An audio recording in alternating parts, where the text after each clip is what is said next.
10th inter degree pass or fail తక్కువ వ్యవధిలో life settlement in abroad కొరకు hotel management అంటే twenty college of hotel management. నమస్తే, నేను Keshav. Welcome to Suman TV. ఆంధ్రప్రదేశ్లో రాజకీయం రోజు రోజుకి వేడెక్కుతోంది.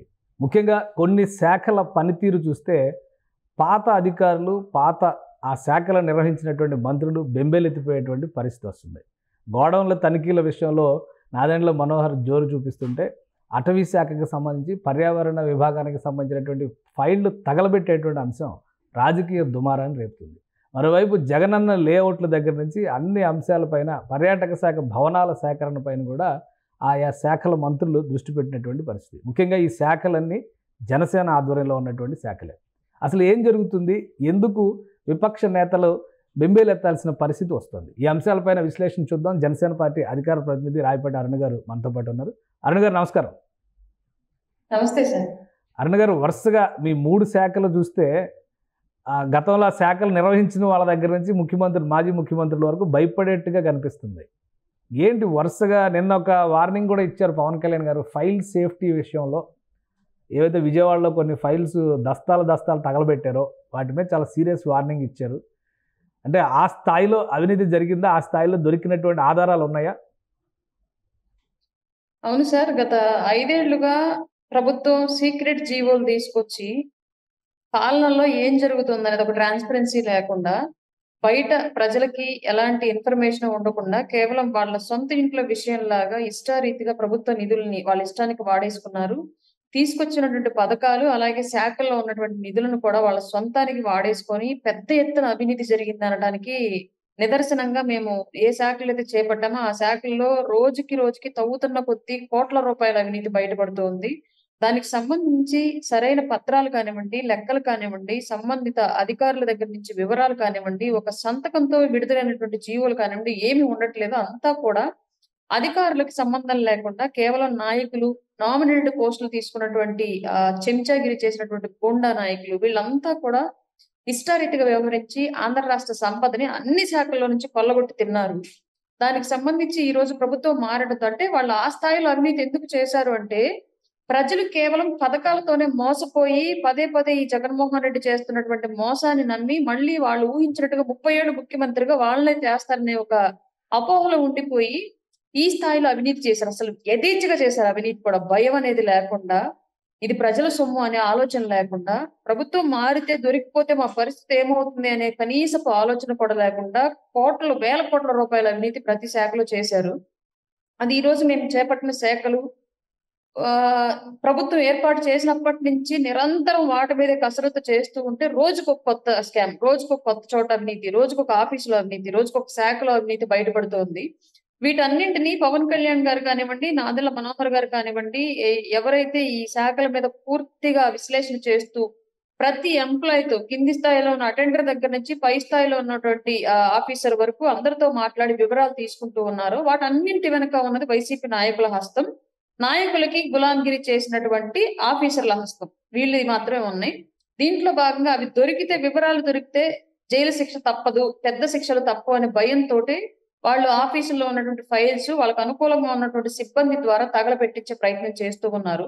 ఇట్లా లెక్కలు తారుమారైతే తర్వాత దాన్ని భరించడం ప్రభుత్వం వల్ల అయ్యే పని కాదు కాబట్టి అట్లాంటి బుక్స్ ఏవి కూడా ఇక మిస్ అవ్వడానికి వీల్లేదు అనేది క్లియర్ గా ఒక యాక్షన్ తీసుకోవడం జరుగుతుంది.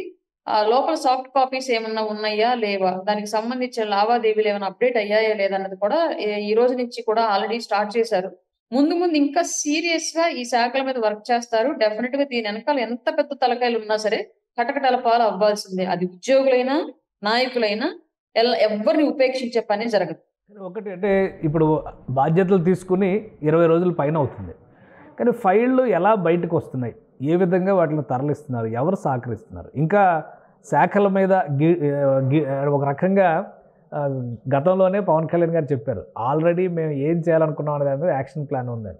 శాఖల మీద అసలు ఇంకా పట్టు రాలేదా? ఎందుకు ఫైల్స్ బయటకు వెళ్ళేటువంటి పరిస్థితి ఉంది? ఎక్కడో మారుమూల ప్రాంతాలకు తీసుకెళ్ళి కాకుండా విజయవాడ లాంటి సిటీలో తగలబెట్టేటువంటి ప్రయత్నాలు వీళ్ళు చేస్తున్నారు. రెడ్ హ్యాండెడ్గా దొరికిపోయినట్టే కదా. అసలు ఫైళ్ళు బయటికి ఎలా వెళ్తున్నాయి? దాని మీద సరైన సిస్టమ్ ఉందా లేదా? మీకు ఆల్రెడీ గతంలో చెప్పాము, ప్రతి శాఖలో పెద్ద ఎత్తున అవినీతిని చొప్పించాడు జగన్మోహన్ రెడ్డి అని. దాని అర్థం ఉన్న ఉద్యోగుల్ని, ఉద్యోగుల్లో కూడా సొంత కమ్యూనిటీని అంటే గతంలో ఉన్నటువంటి ఉద్యోగులను ట్రాన్స్ఫర్లు చేయడము, బీఆర్ లో పెట్టడము, లేదంటే ఎక్కడో నిరుపయోగమైన ప్లేసెస్ కి ఎంత టాలెంట్ ఉన్న వాళ్ళైనా సరే ఎక్కడో పడేయడము. అర్హత లేని వాళ్ళైనప్పటికీ కూడా, యోగ్యత లేనప్పటికీ కూడా వాళ్ళకు అనుకూలంగా ఉన్నటువంటి సొంత సామాజిక వర్గం, లేదంటే మతాన్ని బేస్ చేసుకొని, లేదంటే డబ్బుకి అమ్ముడుపోయేటువంటి వాళ్ళు ఎవరైతే ఉంటారో అట్లాంటి వాళ్ళందరినీ తీసుకొచ్చుకొని అన్ని శాఖల్లో పెట్టాడు జగన్మోహన్ రెడ్డి. పెద్ద ఎత్తున ప్రతి శాఖలో అవినీతిని ముంచేసాడు. అట్లాంటి వాళ్ళని ఇప్పుడు మేము దొరికితే మీరు కూడా దొరుకుతారు, మాకు సహకరించారు కాబట్టి అనేటువంటి ఒక విధానాన్ని వాళ్ళకి చెప్పి భయపెట్టి క్లియర్ గా ప్రజెంట్ వ్యవస్థలో ఉన్నటువంటి ఉద్యోగుల్ని ఉపయోగించుకొని ఇట్లాంటి దారుణాలకు తెగబడుతున్నారు. పై స్థాయి నుంచి కింది స్థాయి వరకు అన్ని చోట్ల ఇదే స్థాయిలో అవినీతిని పెంచి పోషించాడు కాబట్టి వాళ్ళకి సహకరించే వాళ్ళు కూడా ఇంకా వ్యవస్థలో ఉన్నారు. పవన్ కళ్యాణ్ గారు క్లియర్ గా అట్లాంటి ఉద్యోగులని వాళ్ళు వ్యక్తిగతంగా వాళ్ళంతటా వాళ్ళే మంచిదారిలోకి మారుతారా, లేదంటే వాళ్ళనే మార్చేయమంటారన్న ఇదిలో ప్రస్తుతం ఆయన శాఖను అయితే నిర్వహిస్తున్నారు. ఆయన అన్ని శాఖలు కూడా అంటే ఇప్పుడు అధికారుల పైన చర్యలే ఉంటాయా లేదా సంబంధిత రాజకీయ నేతల పైన ఉంటాయి? ఎందుకంటే చాలా మంది పెద్ద పెద్ద వాళ్ళ పేర్లు చెప్పారు. పెద్దిరెడ్డి ఫ్యామిలీ డిస్కషన్ వచ్చింది, అటు ద్వారంపూడి ఫ్యామిలీ డిస్కషన్ వచ్చింది. మొన్న కేసు కూడా ఫైల్ అయింది ద్వారంపూడి చంద్రశేఖర్ రెడ్డి పైన A1 అనేటువంటి కేసు. తెలుగుదేశం పార్టీ ఆఫీసు పైన దాడులకు సంబంధించి కూడా కేసులు, మాజీ మంత్రి జోగి రమేష్ వీళ్ళందరినీ కూడా కేసులు ఫైల్ అవుతున్నాయని చెప్పి అంటున్నారు. సో యాక్షన్ ఉంటుందా వీళ్ళందరిపైన? ముమ్మాటికి సార్ ఇందులో ఎవరిని వదిలే పనే జరగదు. ఒక 5 ఏళ్ల పాటు ఆంధ్ర రాష్ట్ర రాజకీయ చరిత్రలో చీకటి అధ్యాయంగా చెప్పుకోగలిగేటువంటి పాలనని చేసింది గతంలో వైసీపీ. ఆ చీకటి పాలనలో జరిగినటువంటి అన్ని దాడులు, అన్ని దౌర్జన్యాలు, అన్ని అవినీతి కార్యక్రమాలు, అన్ని స్కామ్లను కూడా ఖచ్చితంగా వెలుగులోకి తెస్తాం. ప్రతి ఒక్కరికి శిక్ష వేసే తీరుతాం. అందులో ఎవరున్నా మాకు ఎట్లాంటి అభ్యంతరం లేదు. ఈవెన్ ఇప్పుడు పార్టీ మారినటువంటి నాయకులు ఉన్నప్పటికీ కూడా ఎవరిని ఉపేక్షించే పని అయితే జరగదు. అందులో చాలా మంది ఆ కేసుల నుంచి, ఆ అవినీతి కేసుల నుంచి తప్పించుకోవడానికి కండువాలు మార్చుకునే పనుల్లో ఉన్నారు చాలా వరకు. కండువాలు మార్చుకున్నప్పటికీ కూడా అవినీతిలో వాళ్ళ హస్తం అంటూ ఉంటే, దాడుల్లో వాళ్ళ హస్తం అంటూ ఉంటే ఎవరిని వదిలే పనే జరగదు. ఇందులో ఎట్లాంటి సందేహము అవసరం లేదు. ఏంటి ద్వారంపూడి చంద్రశేఖర్ రెడ్డి పరిస్థితి ఏంటి? A1 పెట్టారు ఆల్రెడీ. మొన్న ఏదో స్థలం కూల్చివేత విషయంలో ఆయన అడ్డుకున్నారు అనేటువంటిది రీజన్. గతంలో కూడా పవన్ కళ్యాణ్ గారు చాలాసార్లు ఆయన కుటుంబ అవినీతి మీద సవాళ్లు విసిరారు. ఇప్పుడు మనోహర్ గారు ఏకంగా 7 గోడౌన్లు సీజ్ చేయాలని ఆదేశాలు ఇచ్చినట్టుగా ఒక సమాచారం వస్తుంది. ద్వారంపూడి ఫ్యామిలీ పరిస్థితి ఏంటి? ఇక్కడ ద్వారంపూడి అనేది మాకు నథింగ్ అండి. ఆ అవినీతికి పాల్పడ్డ వ్యక్తి అనేది మాకు టాపిక్ ఇక్కడ. అక్కడ అంత పెద్ద స్థాయిలో రేషన్ మాఫియాకి పాల్పడిన వ్యక్తి ద్వారంపూడి చంద్రశేఖర్ రెడ్డి అని గతంలోనే మా దగ్గర పూర్తిగా వివరాలు ఉన్నాయి. పవన్ కళ్యాణ్ గారు వారాహి సభలో కూడా వివరాలతో సహానే మాట్లాడారు. వివరాలు లేకుండా ఎప్పుడు పవన్ కళ్యాణ్ గారు మాట్లాడారు ఆధారాలు లేకుండా. ఆ రోజు ఆధారాలతో సహా మాట్లాడితే మీడియా ముందుకు వచ్చి ఛాలెంజ్ చేశారు. కాకినాడలో పోటీ చేయి, నా మీద పోటీ చేయి దమ్ముంటే అని చెప్పేసి. ఇప్పుడు అసలు ఆ పోటీ చేయమన్నట్టు సంబంధించిన పార్టీ, ఆ పార్టీ నడుపుతున్న నాయకుడికి దిక్కు లేదు. ఎక్కడెక్కడ తిరుగుతున్నాడో, ఏ బెంగళూరులో ఉంటున్నాడో కూడా తెలియని సిచ్యువేషన్ అయిపోయింది ఇవాళ. ఈ రోజు మేము ఏదైతే ఆ రోజు ఒక మాట ద్వారంపూడి చంద్రశేఖర్ రెడ్డి గారి యొక్క రేషన్ మాఫియా గురించి మాట్లాడామో అది నిజం అని చెప్పేసి వాళ్ళ ప్రజలకు చూపించాల్సిన బాధ్యత మాది. అధికారం మా చేతిలో ఉంది కాబట్టి దాని మూలంగానే అక్కడ జరుగుతున్న అవినీతిని క్లియర్ గా మేము బయట పెడుతున్నాము. ఒక షిప్ నే కొనేసి రేషన్ మాఫియా కోసం అక్కడ పోర్ట్ లో తిప్పుతున్నారు అంటే ఇంకా వాళ్ళు ఏ స్థాయిలో ఎన్ని వందల కోట్ల రూపాయలు ప్రజలు తినాల్సినటువంటి ఆ పేదల కడుపులు నింపేటువంటి బియ్యం మీద కోట్ల రూపాయలు సంపాదించుకుంటారో మనకు అర్థమవుతుంది. ఇది ఒక్కటే కాదు, ఇంకా ద్వారంపూడి చంద్రశేఖర్ రెడ్డికి సంబంధించినటువంటి ల్యాండ్ మాఫియా ఉంది. ఇంకా పెద్ద స్థాయిలో రేషన్ బియ్యం కన్నా కూడా ల్యాండ్ మాఫియా ఇంకా పెద్దది. దానికి సంబంధించిన వివరాలను కూడా సేకరించే పనిలో ఉన్నాము. అది బయటపడిన మరుక్షణం కూడా ద్వారంపూడి చంద్రశేఖర్ రెడ్డి కని విని ఎరుగని స్థాయిలో ప్రభుత్వం ద్వారా శిక్షించబడతాడు. ఇందులో ఎలాంటి సందేహం అక్కర్లేదు. అట్లాగే అక్రమ కట్టడాలు అనేవి గతంలో వీళ్ళు చిన్నపాటి ఎంప్లాయ్ ఎవరన్నా జస్ట్ రోడ్డు మీదకి ఒక షాప్ పెట్టుకొని రోడ్డు మీదకి చిన్న మెట్రులు జరిగితే మున్సిపాలిటీ నిబంధనలు ఉల్లంఘించారని కూల్చేశారండి వీళ్ళు, ఈ వైసీపీ ప్రభుత్వం. అట్లాంటిది ఏకంగా ఫ్లోర్లు అనుమతులు లేకుండా, ప్రభుత్వం ప్లానింగ్ లేకుండా ఇష్టారీతిగా ఎవరి స్థలాల్లోనో గవర్నమెంట్ స్థలాలను ఇష్టారీతిగా కట్టేశారు. ఆయనకు సంబంధం లేని స్థలం అయినప్పుడు ఆయన ఎందుకు వెళ్ళాడంటే నాకు సంబంధం లేదు అంటాడు. ఆయనకు సంబంధం లేని స్థలం, ఆయనకు సంబంధం లేని బిల్డింగ్ అయితే ద్వారంపూడి చంద్రశేఖర్ రెడ్డి ఒక గతంలో ఒక మంత్రి, గతంలో ఒక ఎమ్మెల్యే, వైసీపీ పార్టీకి ఒక పెద్ద తలకాయి, వైఎస్ఆర్ దగ్గర నుంచి ఆ రాజకీయ ఫ్యామిలీకి ఒక కుడిభుజంగా వ్యవహరించిన వ్యక్తి, రాష్ట్ర వ్యాప్తంగా జగన్మోహన్ రెడ్డి పేరు మీద ఉన్నటువంటి ఎన్నో వేల కోట్ల బినామీ ఆస్తులకి ఒక బినామీ. అట్లాంటి వ్యక్తి ఆఫ్టర్ ఒక బిల్డింగ్ లో కొంత భాగం కూల్చుతుంటే వెళ్ళాడు అంటే ఇతనికి సంబంధం లేకపోతే వెళ్ళడు. ఇతనికి సంబంధించిన బిల్డింగ్ కాబట్టి వెళ్ళాడు. ఇతని బినామీ పేరు మీద కడుతున్న బిల్డింగ్ కాబట్టి వెళ్ళాడు. అక్కడ జరిగిన దానికి సంబంధించి ప్రభుత్వ అధికారులు చేస్తున్నటువంటి డ్యూటీకి ఆటంకం కలిగించాడన్నటువంటి ఒకే ఒక్క సెక్షన్ కింద అతని మీద మేమేం అరాచకంగా ఏం పెట్టలేదు. అక్కడ ఏమైతే జరిగిందో, ఏదైతే చూసామో దానికి సంబంధించిన సెక్షన్ ప్రకారమే కట్టారు. ప్రభుత్వ అధికారులు చేస్తున్నటువంటి విధులకు ఆటంకం కలిగించారన్న సెక్షన్ కింద మాత్రమే కట్టారు. దాంట్లో అతను ఏవన్ను అతను అరెస్ట్ చేస్తారు ఆటోమేటిక్. కానీ ఉద్దేశపూరితంగా దాడులు చేస్తున్నారు. కూటమి నాయకులు జగన్మోహన్ రెడ్డి గారు నెల్లూరు పర్యటనలో చాలా స్పష్టంగా చెప్పారు, కూటమి పాలన చాలా దారుణంగా ఉంది, అన్ని రోజులు మీవి కావు అని ఒక వార్నింగ్. అంటే ఆయన వార్నింగ్ అనే చెప్పారు, నేనేం అడగడం లేదు, వార్నింగ్ ఇస్తున్నారు మీ పద్ధతి మార్చుకోకపోతే అని అంటున్నారు. మరి ఆ వార్నింగ్కి మీ సమాధానం ఏంటి? అంటే ఏం చేస్తారండి, అధికారంలో ఉన్నప్పుడు ఆయనే బెదిరించేసి, ప్రతిపక్షంలో ఉన్నప్పుడు ఆయనే బెదిరించేసి మేము గాజులు దొడుకు కూర్చున్నాం ఇక్కడ. మరి ఆయన ఏదో బెదిరింపులు చేస్తా ఉంటే మమ్మల్ని జగన్మోహన్ రెడ్డి గారికి తెలియాల్సింది ఏంటి అంటే, ప్రజాస్వామ్యంలో ప్రజలే రాజులు, జగన్మోహన్ రెడ్డి కాదు రాజు ఇక్కడ. అప్పుడు ఆయన హుకుం జారీ చేసి, ఇప్పుడు కూడా ఆయన హుకుం జారీ చేసి, ఆల్రెడీ రాజులైన ప్రజలు హుకుం జారీ చేసి అతనికి ప్రతిపక్షం కూడా లేకుండా ఎక్కడో మూల పెద్ద మనిషి స్థానంగా నువ్వు ఇక్కడ కూర్చో, నీ వల్ల కాదు నీ పాలన, వాళ్ళు చేస్తుంటారు నువ్వు చూస్తా ఉండని చెప్పేసి ఒక మూలకు అతను పరిమితం చేశారు.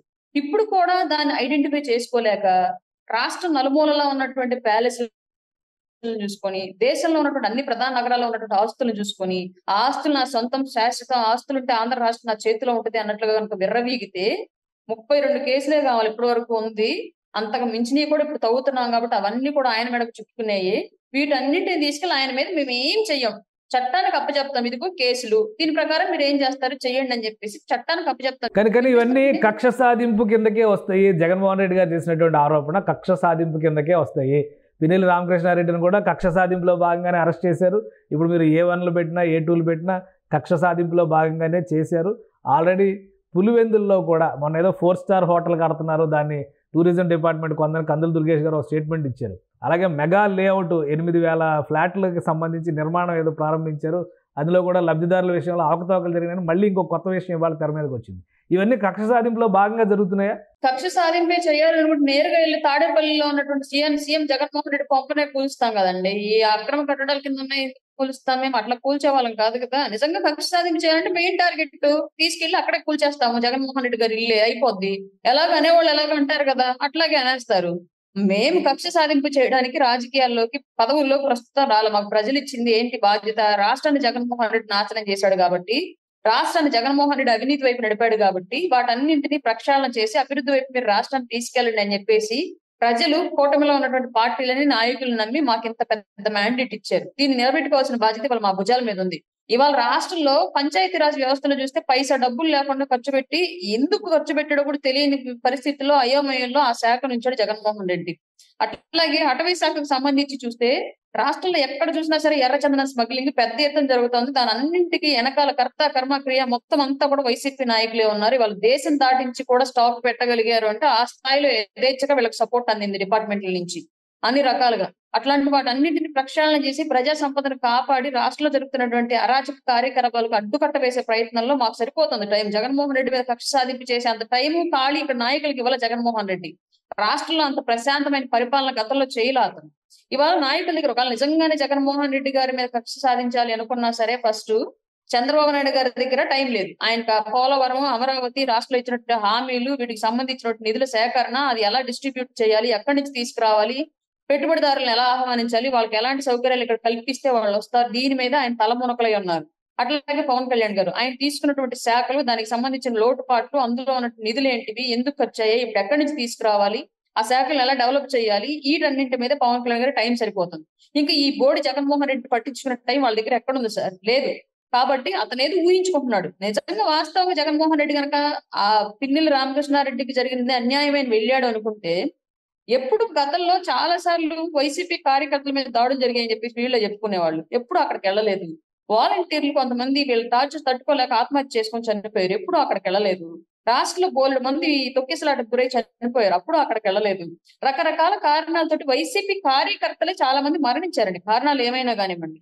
అట్లాంటి వాళ్ళ దగ్గరికి ఏ రోజు వెళ్ళండి జగన్మోహన్ రెడ్డి. ఈ రోజు ఎందుకు పిన్నెల్లి రామకృష్ణారెడ్డి గారి దగ్గరికి వెళ్ళినట్టు అంటే, హంతకులకి ఇచ్చిన ప్రయారిటీ సామాన్యులకి కార్యకర్తలకు ఇవ్వరా? అట్లాంటి వ్యక్తిత్వం జగన్మోహన్ రెడ్డి గారు ఈ రోజు. కానీ ప్రభుత్వం అంటే నిర్బంధ కాండ కొనసాగిస్తుంది కాబట్టి ఒక సంఘీభావంగా మాజీ రాజకీయ ఎమ్మెల్యేకి సంఘీభావంగా వెళ్ళారు జగన్మోహన్ రెడ్డి అంటున్నారు. అది నిజం కాదా? పిన్నెల్లి రామకృష్ణారెడ్డి గారి యొక్క చరిత్ర తెలిసిన ఏ ఒక్క సామాన్యుడు కూడా ఈ మాటను అంగీకరించారు సార్. ఆయన మీద ఉన్నటువంటి హత్య కేసులు, ఆయన మీద ఉన్నటువంటి దోపిడీ కేసులు, ఆయన మీద ఉన్నటువంటి కబ్జా కేసులు ఆయన చెప్తాడు. జగన్మోహన్ రెడ్డి గారు సౌమ్యుడు, ఉత్సాహవంతుడు, కుర్రవాడు, నా సోదరుడు అని చెప్పేసి. అంటే జగన్మోహన్ రెడ్డి గారితో కంపేర్ చేసుకుంటే సౌమ్యుడేమో తెలీదు. జగన్మోహన్ రెడ్డి గారు సొంత బాబాయిని చంపుకోగలిగిన వ్యక్తి అయ్యాడు కాబట్టి, పిన్నెల్లి రామకృష్ణారెడ్డి వాళ్ళ బాబాయ్ ఇంకా బతికే ఉన్నాడు కాబట్టి మేబీ ఆయనతో కంపేర్ చేసుకుంటే ఈయన సౌమ్యుడేమో కానీ నిజంగానే పిన్నెల్లి రామకృష్ణారెడ్డి లాంటి అరాచకపు నాయకుడు ఈ సరౌండింగ్స్ లో పల్నాడు ఏరియాలో కానివ్వండి, గ్రేటర్ రాయలసీమ ఏరియాలో కానివ్వండి ఇంకొకరు లేరు. ఆయనే #1 ఆ కేసుల లిస్ట్ లో కానివ్వండి, అటు దాడుల లిస్ట్ లో కానివ్వండి. అట్లాంటి వ్యక్తి దగ్గరికి వెళ్ళిన జగన్మోహన్ రెడ్డి సామాన్య కార్యకర్త దగ్గరకో లేదంటే సామాన్య నాయకుడి దగ్గరకో వెళ్ళలేకపోయారు అంటే జగన్మోహన్ రెడ్డి గారి యొక్క ఆలోచన ధోరణి, వ్యక్తిత్వము ఎలా ఉందో ఒకసారి మీరు ఆలోచించుకోవచ్చు. ఇప్పుడు 2 తెలుగు రాష్ట్రాలకు సంబంధించిన ముఖ్యమంత్రుల భేటీ జరుగుతుంది, విభజన హామీలపైన చర్చ జరుగుతుంది. కళ్యాణ్ గారు కూడా సీఎంలతో భేటీకి హాజరవుతారు అనుకున్నారు, కానీ ఆయన రాలేదు. ఏంటి, ఏమైనా రీజన్ ఉందా అని అడుగుతున్నా. రీజన్ ఏమీ లేదు సార్. ఆల్రెడీ పవన్ కళ్యాణ్ గారు ఇక్కడ వారాహి దీక్షలో ఉండడంలో ఒకటి, రెండవది ఆల్రెడీ ఆయనకు సంబంధించి తీసుకున్నటువంటి శాఖలకు సంబంధించిన అధికారులతో సమీక్షలు నిర్వహిస్తూనే ఉన్నారు. స్టిల్ ఇప్పటికీ కూడా ఆ శాఖల మీద ఒక నిర్ణయానికంటూ రాలేని సిచ్యువేషన్ ఉంది. చెప్పాను కదండి, పెద్ద ఎత్తున అవినీతి జరిగింది, నిధుల దుర్వినియోగం పెద్ద ఎత్తున జరిగింది. అసలు ఉద్యోగుల్లో కూడా అవకతవకలు పెద్ద ఎత్తున ఉన్నాయి. వీటన్నింటినీ సరిచేయాల్సిన బాధ్యత ఆయన మీద ఉంది కాబట్టి, పైగా ఆయన తీసుకున్నదన్నీ కూడా గ్రామీణ ప్రాంతాల్లో ఉన్న ప్రజలకు ముడిపడి ఉన్నటువంటి శాఖలు కాబట్టి సామాన్యుడికి ఏ విధంగా మంచి చేయగలనన్న దాని మీద ఆయన పెద్ద ఎత్తున కసరత్తు చేస్తూ ఉన్నారు కాబట్టి ఆ బిజీలో ఉండిపోయి మాత్రం ఆయన వెళ్ళలేకపోయారు అంతే. సో నెల రోజులు కంప్లీట్ అయింది, అంటే రిజల్ట్ వచ్చి నెల రోజులు కంప్లీట్ అయింది. బాధ్యతలు తీసుకుని ఇంకో వారం రోజులు, నెల రోజులు కంప్లీట్ అవుతుంది. ఈ అవినీతికి సంబంధించి కానీ ఇప్పటివరకు చేసిన ఆరోపణలకు సంబంధించి కానీ ఒక స్పష్టమైన రూపం వైట్ పేపర్లో రిలీజ్ చేస్తారని ఎక్స్పెక్ట్ చేస్తున్నారు. కేవలం 2టికి మాత్రమే క్లారిటీ వచ్చింది. మిగతా వాటి పరిస్థితి ఏంటి, ఎప్పటిలోగా ఇవ్వచ్చు క్లారిటీ? డెఫినెట్ గా సార్, వాటి మీద పూర్తిగా అవగాహన అనేది ఏర్పరచుకున్న తర్వాత, శాఖల్లో ఉన్నటువంటి ప్రతి ఒక్కళ్ళని దానికి సంబంధించి మాట్లాడిన తర్వాత, అంటే తర్వాత వన్స్ శ్వేతపత్రం రిలీజ్ చేసిన తర్వాత పూర్తిగా అది నిజమనేలాగే ఉండాలి తప్ప ఎట్టి పరిస్థితుల్లో కూడా దాంట్లో మళ్ళీ ఇది అవినీతి తప్పు అని చెప్పేసి ఎవరు క్వశ్చన్ చేయడానికి వీలు ఉండకూడదు. 100% ట్రాన్స్పరెంట్ గా ఆ శ్వేతపత్రం రిలీజ్ చేయాలని చెప్పేసి ఆ శాఖల్లో ఏ నుంచి చెడ్డ వరకు కంప్లీట్ గా అవగాహన పెంచుకొని ప్రతి చోట ఇన్వెస్టిగేషన్ చేసి మరి దాన్ని సిద్ధం చేస్తూ ఉన్నారు. తొందరలో ప్రతి శాఖ మీద కూడా జరిగినటువంటి అవినీతి అన్నింటికి సంబంధించినటువంటి అంశాలతో ప్రతి శాఖ మీద శ్వేతపత్రం రిలీజ్ చేసి జగన్ గవర్నమెంట్ గత 5 ఏళ్లలో ఎట్లాంటి దాడులకు, ఎట్లాంటి అసాంఘిక కార్యకలాపాలకు, ఎలాంటి అవినీతికి పాల్పడింది అనేది పూర్తిగా ప్రజల ముందు అయితే ఉంచుతామండి. రైట్, థ్యాంక్ యూ అరుణ గారు మీ అభిప్రాయాలు తెలియజేసినందుకు. ఇది జనసేన పార్టీకి సంబంధించినటువంటి 3 శాఖల విషయంలో మంత్రులు సీరియస్గా ఉన్నారు. అలానే శ్వేతపత్రం రెడీ చేసేటువంటి బిజీలో పవన్ కళ్యాణ్ ఉన్నారు. ఎందుకంటే అవినీతికి సంబంధించి అనేక అంశాలు ఇందులో ముడిపడి ఉన్నాయి. అధికారుల దగ్గర నుంచి అప్పటి వైసీపీ నేతల వరకు అందరి సంబంధాలు కూడా ఇందులో ఉన్నటువంటి పరిస్థితి ఉంది కాబట్టి ఒక క్లారిటీ ఇస్తారు. అతి త్వరలోనే దీనికి సంబంధించినటువంటి full fledged white paper release చేయడానికి ఏర్పాట్లు జరుగుతున్నట్టుగా రాయబడ్డ అరుణ గారు చెప్తున్నారు. ఇది special discussion. Keep watching. Suman టీవీలో మీ పర్సనల్ అండ్ బిజినెస్ ప్రమోషన్స్ కోసం కింది నెంబర్కి కాంటాక్ట్ చేయండి.